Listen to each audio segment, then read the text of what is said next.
Bad news to William Samoei Ruto. Baada ya kumng'atua ama kutumia bunge kung'atua Rigathi Gachagua, siasa zimebaki kuwa chafu kabisa na ameshindwa jinsi ambavyo ataweza kuendesha nchi yetu ya Kenya. Kampeni zimeanza mapema pale ambapo hadithi tu ni Rigathi Gachagua, yani hawajamsahau hata baada ya impeachment. Niliona mwingine jana akisema ati hata mkifufua marehemu mzee Kenyatta ama mfufue marehemu Kimathi, sijui mfufue nani na nani, akataja majina ya Wakikuyu wale wote wamekufa, hii mlima imeenda.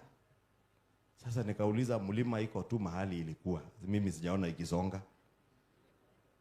Sisi hatufufui waliotutangulia, si ndio?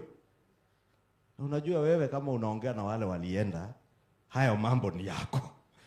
Sisi tunaongea na hawa wenye bado wako si ndio? So tuwaambie wale wanatuombea mabaya, Kenya is bigger than any one single community.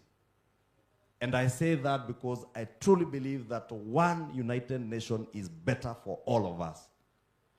Uwe umetoka kona gani ya Kenya ama... William Samoei Ruto ameamua kublock wale wote ambao waliweza kumimpeach pamoja na President William Samoei Ruto. Tukielekea 2027 pale kwa Munyoro wanapanga kitu fulani. Kuna chama kitakuja, wale wote ambao watakuwa nje watakuwa wanatupwa nje. No sao William Samoei Ruto amejaribu yale yote kuwapatia ma-CS kama 8 ma-PS wengi, yani watu wote wameshaingishwa katika serikali hii, lakini wote wameweza kukataa mambo ya William Samoei Ruto. Na kwa hivi sasa nafanya kampeni kubwa sana, hata ile ya kule online. Nataka muangalie video akiwa pale TikTok jinsi ambavyo anazungumzia ma-Gen-Z. Hii ni target sasa kubwa sana kuweza kuzungumza na mavijana. Watch this video.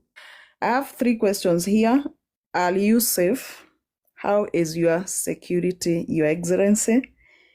The other question is, appointing so many CS from Mount Kenya, is that a way of dividing Mount Kenya?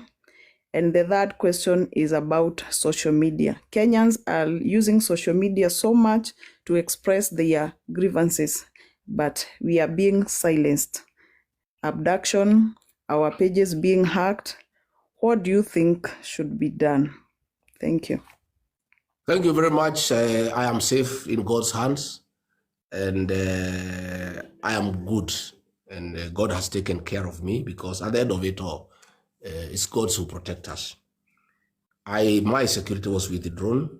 I am not bothered, and criminal gangs have been sent to attack me. You know, in the Muru in November, criminal gangs with police escort were sent to assassinate me.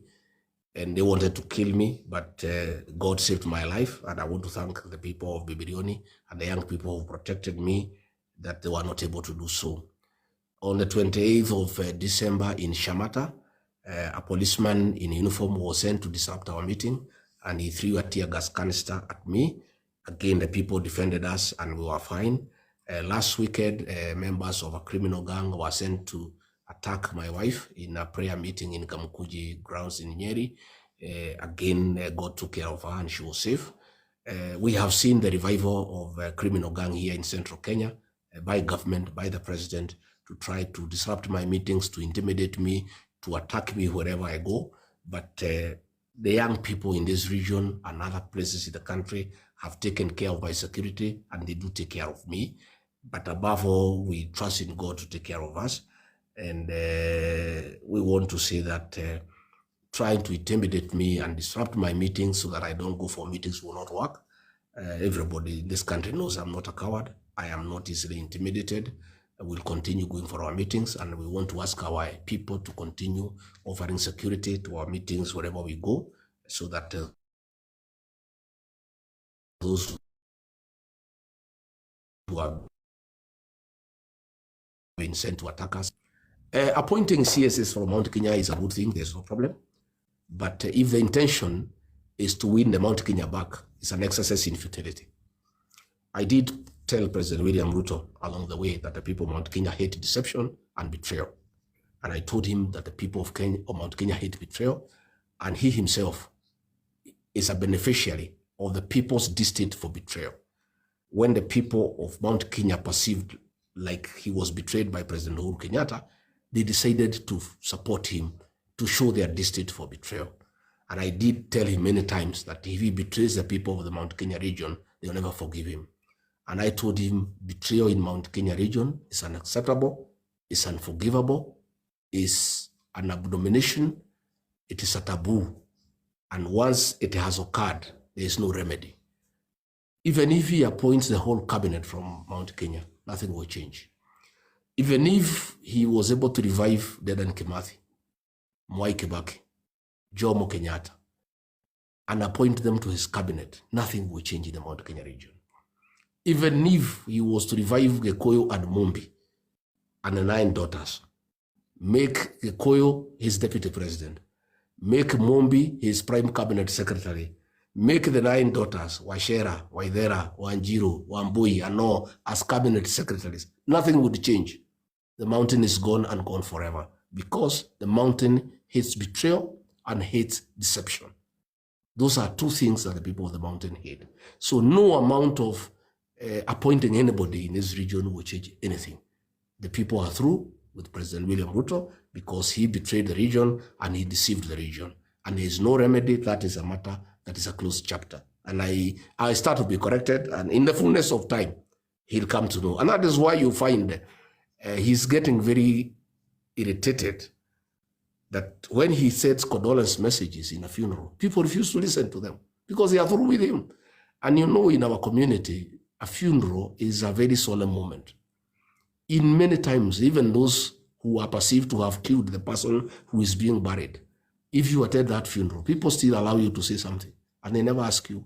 So if you find people of this region have refused to accept your condolence messages, they are through with you forever. And it is unnecessary to harass Justin Bieber and Muturi.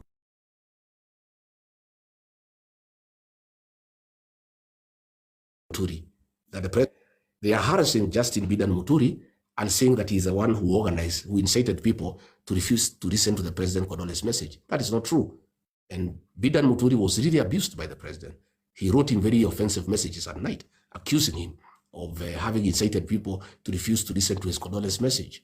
That is very, very unfair to Justin Bieber and Muturi. It is the people of Mount Kenya region who refused. And they'll continue refusing because the president betrayed them and deceived them.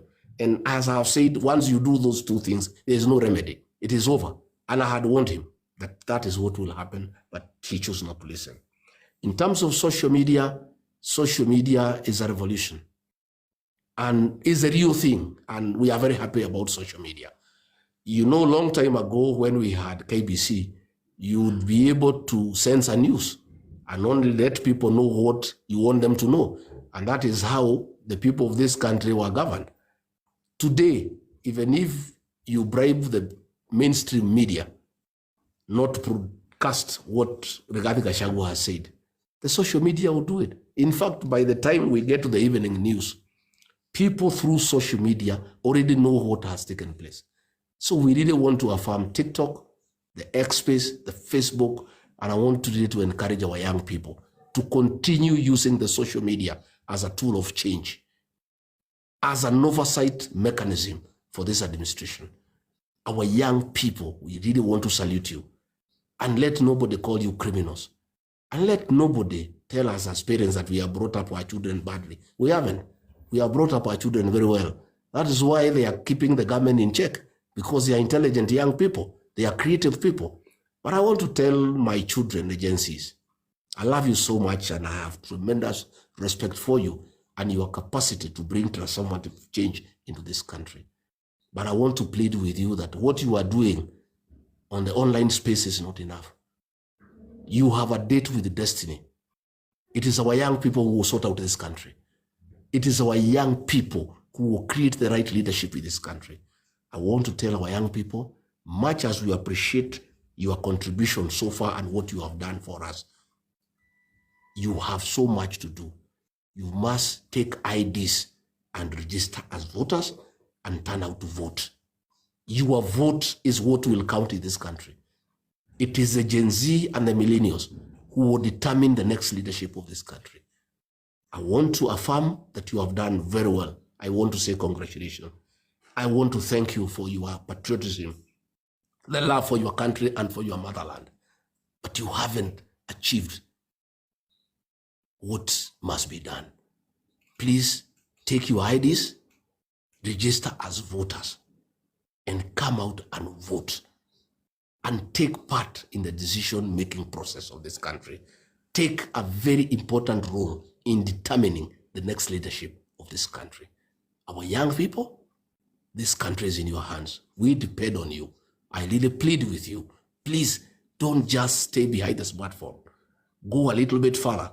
Register as a Kenyan, have an ID, and register as a voter. And when the D-Day comes, by 3 a.m., be on the queue and vote.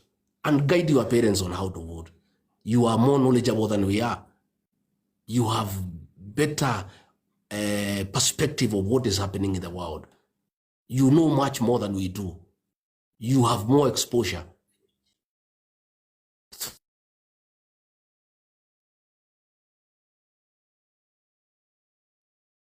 Through their own.